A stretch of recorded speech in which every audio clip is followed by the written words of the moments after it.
দেখুন, একটা জিনিস আজকে খুব স্পষ্ট করে বলে রাখা দরকার, বিশেষ করে বিজেপির সেই সমস্ত অন্ধ সমর্থকদের উদ্দেশ্যে যারা আজকাল সোশ্যাল মিডিয়ায় এসে বড় বড় কথা বলছেন, যারা প্রায় প্রতিটা সিপিএম এর পোস্টে গিয়ে কমেন্ট করছেন। এতদিন কোথায় ছিলেন? বিজেপি ক্ষমতায় এসেছে বলেই এখন পার্টি অফিস খুলতে পারছেন। বিজেপি না এলে সিপিএম শেষ হয়ে যেত। এই ধরনের কথা বলে নিজেদের রাজনৈতিক জ্ঞান জাহির করার চেষ্টা করছেন। তাদের একটা কথাই বলবো, ইতিহাস না জেনে, বাংলার রাজনীতির বাস্তবতা না বুঝে শুধু সোশ্যাল মিডিয়ায় চিৎকার করলেই সত্যিটা কিন্তু বদলে যায় না। আজকে যদি কোনো এলাকায় দীর্ঘদিন পরে সিপিআইএম এর একটা পার্টি অফিস খুলে থাকে, যদি কোনো জায়গায় লাল পতাকা আবার উঠতে শুরু করে, যদি মানুষ আবার বামেদের মিছিলে রাস্তায় নামে, তাহলে সেটা কারোর দয়াই নয়, সেটা সংগঠনের নিজের শক্তি বৃদ্ধির জন্য, আদর্শের শক্তিতে, মানুষের সঙ্গে সম্পর্কের শক্তিতে। সিপিআইএম কোনোদিন কারো দয়াই রাজনীতি করেনি, আর ভবিষ্যতেও করবে না। যারা আজকে বলছেন বিজেপি এসেছে বলেই নাকি সিপিআইএম সাহস পাচ্ছে, তাদের আমি একটা প্রশ্ন করতে চাই, তাহলে বিজেপি পশ্চিমবঙ্গেও এলো কিভাবে? কে রাস্তা তৈরি করে দিয়েছিল? কে তৃণমূলের বিরুদ্ধে মানুষের ক্ষোভকে প্রথম রাজনৈতিক লড়াইয়ে পরিণত করেছিল? তখন আপনারা কোথায় ছিলেন? কে রাস্তায় মার খেয়েছে, কে খুন হয়েছে, কে গ্রামে গ্রামে তৃণমূলের সন্ত্রাসের বিরুদ্ধে প্রথম দাঁড়িয়েছিল? বাস্তবটা হলো, তৃণমূল কংগ্রেস আর বিজেপি দুজনেই নিজেদের সুবিধা মতো ইতিহাস ভুলে যেতে চায়, কিন্তু বাংলার মানুষ ভুলে যায়নি। বাংলার মানুষ জানে 2011 সালের পরে যখন তৃণমূল কংগ্রেস ক্ষমতায় এলো এ রাজ্যে, তখন থেকেই পরিকল্পিতভাবে সিপিআইএম কে শেষ করার চেষ্টা শুরু হয়ে গিয়েছিল। হাজার হাজার পার্টি অফিস দখল হয়ে গেছে, হাজার হাজার কর্মী সমর্থকদের বাড়ি ছাড়া করা হয়েছে, গ্রামের পর গ্রাম লাল পতাকা নামিয়ে জোর করে ঘাস ফুলের পতাকা লাগানো হয়েছে, কোথাও খুন, কোথাও মিথ্যা মামলা, কোথাও চাকরি থেকে বিতাড়িত, কোথাও ব্যবসা বন্ধ করে দেওয়া হয়েছে। সেই সময় বিজেপি ছিলটা কোথায় বলুন তো? তখন তো বিজেপির সংগঠন বাংলার অধিকাংশ জায়গায় ছিলই না, সেটা অবশ্য এখনো নেই। তখন যারা তৃণমূলের বিরুদ্ধে রাস্তায় লড়াই করেছে, তাদের অধিকাংশই ছিল সিপিআইএম এর কর্মী সমর্থক। আজকে বিজেপি ক্ষমতায় এসেছে বলে যারা অহংকার করছেন, তারা একটু ইতিহাস খুলে দেখুন।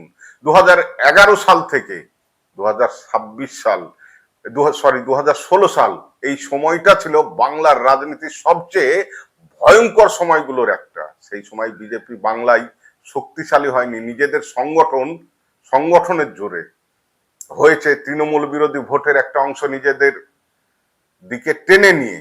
আর সেই বিরোধীদের মাটিটা তৈরি করেছিল কারা জানেন তো? সিপিআইএম এর কর্মী সমর্থকরা, যারা মার খেয়েছে, যারা রক্ত দিয়েছে, যারা ঘর ছাড়া হয়েছে, যারা পরিবার হারিয়েছে, তাদের সংগ্রামের উপর দাঁড়িয়েই বিজেপি আজকে বাংলায় জায়গা পেয়েছে। আর এটাই হলো বাস্তব। আজকে যদি আমি বলি তৃণমূল হাত ধরে বিজেপিকে বাংলায় নিয়ে এসেছে, তাহলে বিজেপি সমর্থকদের শুনতে খুব খারাপ লাগবে হয়তো, কিন্তু বাস্তব তো সেটাই। কারণ তৃণমূলের অপশাসন, দুর্নীতি, সন্ত্রাস, কাটমানি, চাকুরি, দুর্নীতি, এসবের বিরুদ্ধে মানুষের ক্ষোভেই বিজেপিকে জায়গা দিয়েছে। মানুষ বিজেপির উন্নয়নের উপর ভরসা করে ভোট দেয়নি, মানুষ বিকল্প খুঁজছিল, মানুষ তৃণমূলকে হারাতে চেয়েছিল। আর সেই সুযোগটাই বিজেপি নিয়েছে। এটাকে নিজেদের বিশাল আদর্শগত জয় ভাবার কোনো কারণই নেই। আর একটা কথা খুব পরিষ্কার করে বলি, রাজনীতিতে কোনো শক্তি চিরস্থায়ী নয়, ইতিহাস সেটা কখনো বলে না। ইতিহাস বলছে পৃথিবীর সবচাইতে বড় বড় সাম্রাজ্য ভেঙে পড়েছে। নেপোলিয়ান ভেবেছিল ইউরোপকে চিরকাল শাসন করবে, পারেনি। হিটলার ভেবেছিল তার সাম্রাজ্য হাজার হাজার বছর চলবে, সেটাও পারেনি। ভারতের রাজনীতিতেও কংগ্রেস একসময় ভাবতো তাদের ছাড়া দেশ চলবে না। আজ কোথায় তারা? বাংলার সিপিআইএম 34 বছর ক্ষমতায় ছিল, তারাও হেরেছে। তারপর তৃণমূল এসেছে, তারাও চলে গিয়েছে। আজকে বিজেপি এসেছে, আগামী দিনে বিজেপিও চলে যাবে। এটাই ইতিহাসের নিয়ম। তাই আমরা এসেছি বলেই ওরা বেঁচে আছে, এই ধরনের অহংকার আসলে রাজনৈতিক অপরিপক্কতা ছাড়া আর কিচ্ছু না। আর একটা গুরুত্বপূর্ণ বিষয় হলো বিজেপি সমর্থকরা আজকাল এমন ভাবে কথা বলছেন যেন বাংলার মানুষ বিজেপির প্রেমে পড়ে বিজেপিকে ভোট দিয়েছে। বাস্তব কিন্তু সেটা নয়। বাংলার মানুষ পরিবর্তন চেয়েছিল, আর সেই মুহূর্তে বিজেপিকে একটা রাজনৈতিক হাতিয়ার হিসাবে জাস্ট ব্যবহার করেছে। কারণ মানুষের তৃণমূলের বিরুদ্ধে ক্ষোভ ছিল, কিন্তু মানুষ বিজেপির সমস্ত নীতি মেনে নিয়েছে এমন ভাবার কোনো কারণ নেই।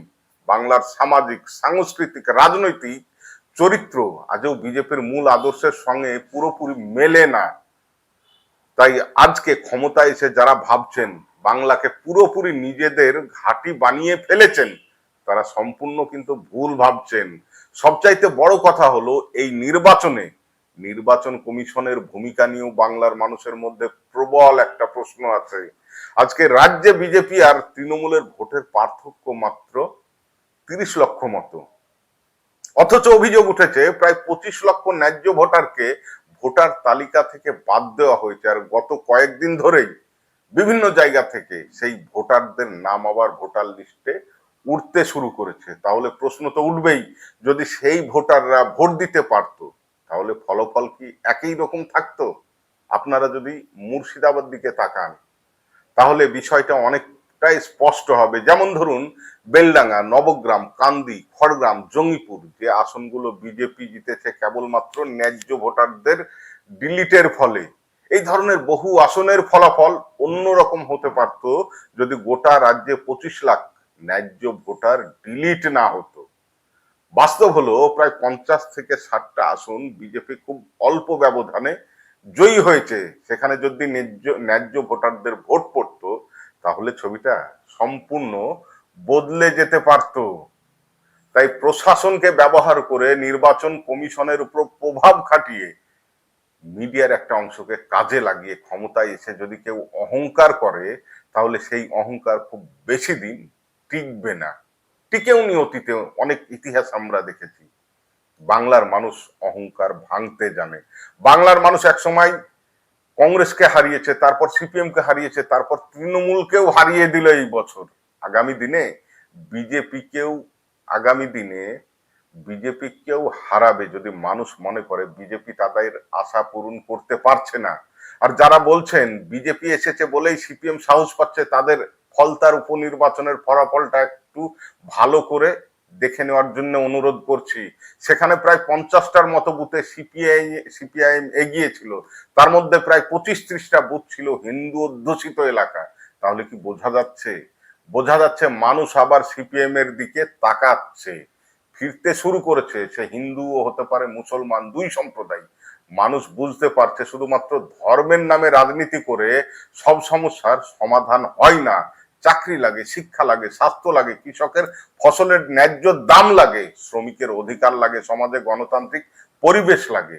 আর এই প্রশ্নগুলো যখন সামনে আসে তখন মানুষ আবার সেই শক্তিকেই খোঁজে যারা আদর্শের ভিত্তিতে রাজনীতিটা করে, ধর্মের ভিত্তিতে নয়। সিপিআইএম এর সবচাইতে বড় শক্তি হলো সংগঠন। এই দলটা মিডিয়ার উপর ভর করে দাঁড়িয়ে নেই, এই দলটা কর্পোরেট টাকার উপরেও দাঁড়িয়ে নেই, এই দলটা ধর্মীয় মেরুকরণের উপরেও দাঁড়িয়ে নেই। এই দলটা দাঁড়িয়ে আছে সাধারণ কর্মী সমর্থকদের উপর ভরসা করে, যারা আজও কোনো লাভের আশায় রাজনীতি করে না, যারা আজও গ্রামের চায়ের দোকানে বসে মানুষের সমস্যা নিয়ে আলোচনা করে, যারা আজও রাত জেগে পোস্টার মারে, যারা আজও মার খেয়েও পতাকা ছাড়ে না। এই সংগঠনকে শেষ করা এত সহজ নয়। আপনারা আপনারা হাজার সোশ্যাল মিডিয়ায় পোস্ট করুন না কেন, হাজার ট্রোল করুন না কেন, হাজার কটাক্ষ করুন না কেন, তাতে বাস্তব বদলাবে না। সিপিআইএম এর উত্থান কোনোদিন রাতারাতি হয়নি, আবার পতনও রাতারাতি হবে না। কারণ এই দলের শিকড় বাংলার মাটির অনেক গভীরে। এই দলের সঙ্গে জড়িয়ে আছে কৃষকের আন্দোলন, শ্রমিকের আন্দোলন, শিক্ষার অধিকার, পঞ্চায়েত ব্যবস্থা, ভূমি সংস্কার, গণতান্ত্রিক আন্দোলনের ইতিহাস। ভুল হয়েছে, মানুষ শাস্তিও দিয়েছে, কিন্তু ইতিহাস থেকে মুছে দেয়নি। আজকে বাংলার রাজনীতিতে আবার একটা নতুন সময় এসেছে। মানুষ আবার প্রশ্ন করতে শুরু করেছে, মানুষ আবার বুঝতে পারছে শুধুমাত্র আবেগ দিয়ে রাজনীতি চলে না। ধর্মের নামে বিভাজন করে মিডিয়ায় চিৎকার করে বিরোধীদের দেশদ্রোহী বলে দাগিয়ে দিয়ে চিরকাল ক্ষমতায় থাকা যায় না। মানুষ শেষ পর্যন্ত নিজের বাস্তব জীবন দিয়েই বিচার করে। চাকরি আছে কিনা, বাজারের দাম কত জিনিসপত্রের, কৃষক বাঁচছে কিনা, শ্রমিকের অধিকার আছে কিনা, গণতন্ত্র আছে কিনা, এগুলো দিয়েই মানুষ সিদ্ধান্ত নেয়। আর সেই কারণেই আজকে বাংলার বিভিন্ন জায়গায় আবার লাল পতাকা দেখা যাচ্ছে, আবার পার্টি অফিসগুলো খুলছে, আবার মিছিলে মানুষ হাঁটছে। এটা কারো দয়াই নয়, এটা মানুষের প্রয়োজন থেকে হচ্ছে। কারণ মানুষ বিকল্প খুঁজছে, মানুষ এমন একটা শক্তিকে খুঁজছে যারা ধর্ম নয়, উন্নয়ন আর অধিকার নিয়ে কথা বলবে, যারা ভয় দেখিয়ে নয় মুক্তি দিয়ে রাজনীতি করবে, যারা কর্পোরেটের সামনে মাথা নত করবে না, যারা সাধারণ মানুষের পাশে দাঁড়াবে। তাই বিজেপির বন্ধুদের বলবো, একটু কম অহংকার করুন, ইতিহাস পড়ুন, বাংলার রাজনৈতিক সংস্কৃতি বোঝার চেষ্টা করুন। আজকের ক্ষমতায় আছেন, আজকে ক্ষমতায় আছেন বলে ভাববেন না সবকিছু চিরস্থায়ী। কারণ বাংলার মানুষ কাউকে চিরকাল মাথায় তুলে রাখে না। আর সিপিআইএম কারো দয়ায় বেঁচে নেই, কারো দয়ায় চলেও না। এই দলটা নিজের শক্তিতে লড়ছে, নিজের শক্তিতে মানুষের পাশে দাঁড়ায়, আর নিজের শক্তিতেই আবার ঘুরে দাঁড়াবে। আজকে এই পর্যন্তই, ধন্যবাদ।